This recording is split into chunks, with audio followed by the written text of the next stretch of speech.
Now at 10, flooding washing over a community in Logan. The city coming together to help provide relief. The latest on today's efforts at Creekside RV Park. Plus, here's a good spot to create a new wetland. Even after a record-breaking winter, the Great Salt Lake still has a long road to recovery. The project's underway to help save the lake. And the suspect in the murders of 4 University of Idaho students indicted by a grand jury today. Live from Utah's first TV station, ABC4 News celebrates 75 years.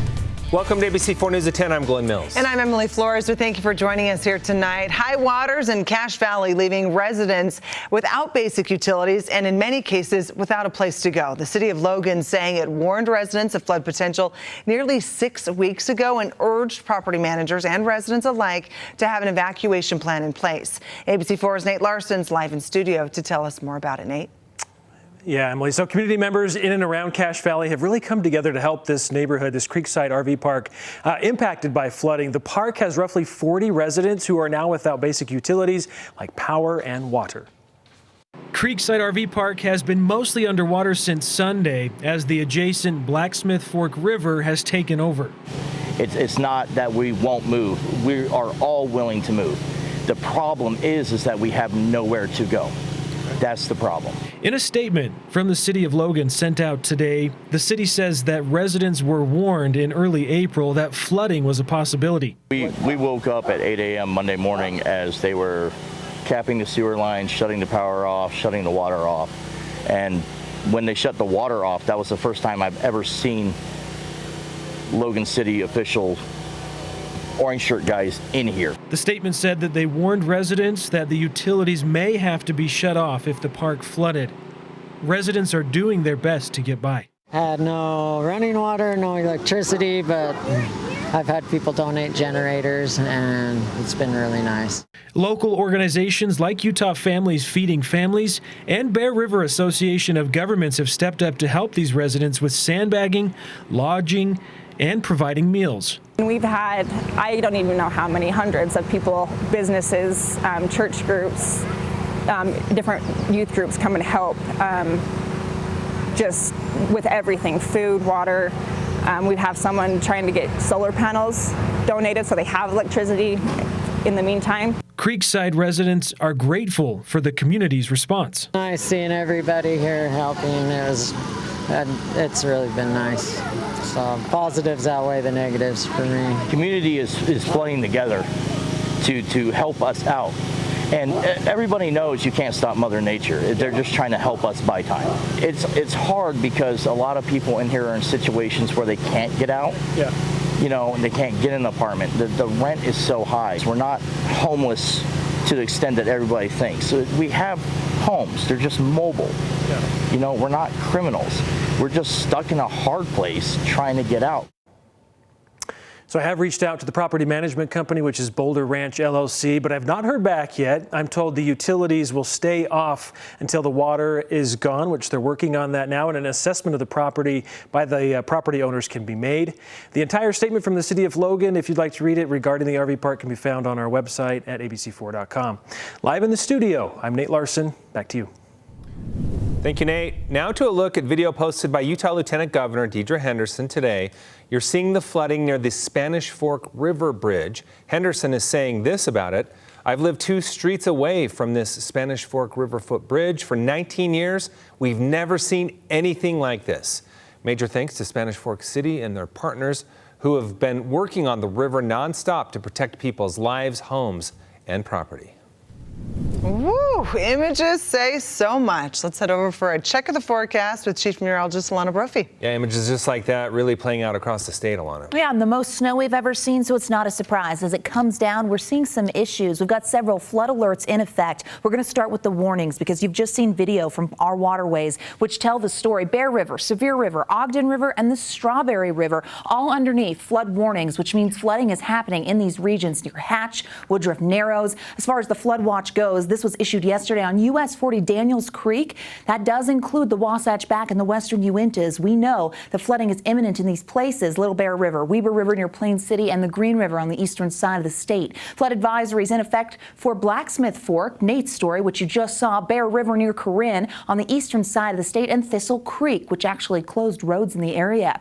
This is a view of the Strawberry River under a flood warning, and you can see this is towards Strawberry Reservoir. Now, the banks of the river definitely eroded, not a surprise. But as we take a look at the trail here, you're able to see those floodwaters blocking the trails and just exactly why that warning was put into place. Our warm temperatures above average definitely helping with that rapid runoff. Storm tracker radar showing us we've still got a few showers out there clearing for the Wasatch Front, but over in the West Desert, as we jump down south and on the eastern side of the state, Moab to Blanding, seeing some echoes of moisture and quieting down. In St. George, maybe just a few gusty winds holding on as we head through tonight. Speaking of St. George, Gerard caught this photo. How great is that? We had several pop-up storms in the area, and thunderstorm potential is not over. It's going to stick around as we look at our precipitation totals. Horse Hollow near Fillmore in the mountains, they're picking up 3/10, more than a quarter of an inch in Bryce Canyon country. Salt Lake Municipal picking up more than a tenth. Paraguna, St. George getting measurable moisture.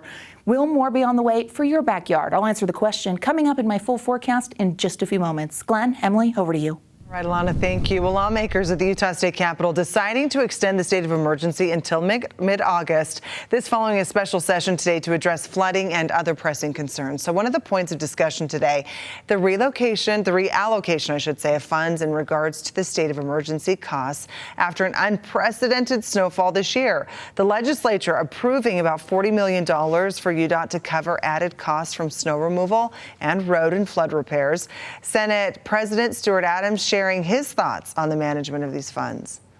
One thing that is very clear is that no matter what issues Utah has, we're ready to take care of them. Utah is the best managed state in the nation. U.S. News and World Report and Rich States, Poor States, other publications have talked about how well managed we are. And because we're well managed, we have the capacity, we have the money to actually take care of disasters or these type of things. And that's what we're going to do today. Lawmakers extending the governor's state of emergency to August 15th. Now to the Great Salt Lake, nearly 5 feet up from those record lows just last year. But even so, innovative projects are still underway to help save the lake. The latest to be complete, the Freeport Drainage Wetland. This is a map of the area from Nature Conservancy, which maintains the shoreline preserve. The red that we just saw showing how much land had been developed since 1997. And in that time, you can also see how much the lake has receded. Now, the new Freeport Drainage Wetlands area, adding more than 40 acres of new wetlands to the thousands of acres already being preserved. This new area will collect stormwater that is washed down from the Freeport Center and eventually be sent back to the lake. It sits just outside of Layton City, which the mayor says is a welcome addition.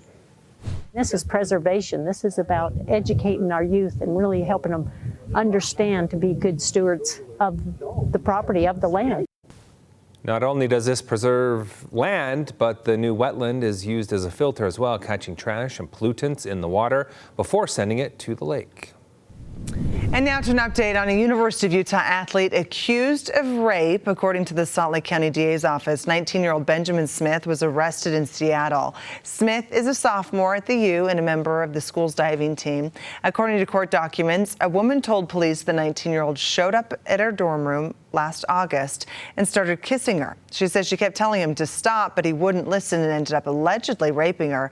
Sometime during the investigation, authorities saying he cleaned out his dorm and returned to his home in Canada. A man has died in Arches National Park. National Park Service rangers responding to a report of CPR in progress at Devil's Garden Campground. On Monday, personnel from the Grand County Sheriff's Office and Grand County EMS also responding. However, resuscitation efforts were unsuccessful, and the 73-year-old man from Colorado was pronounced dead at the scene. No additional information available at this time.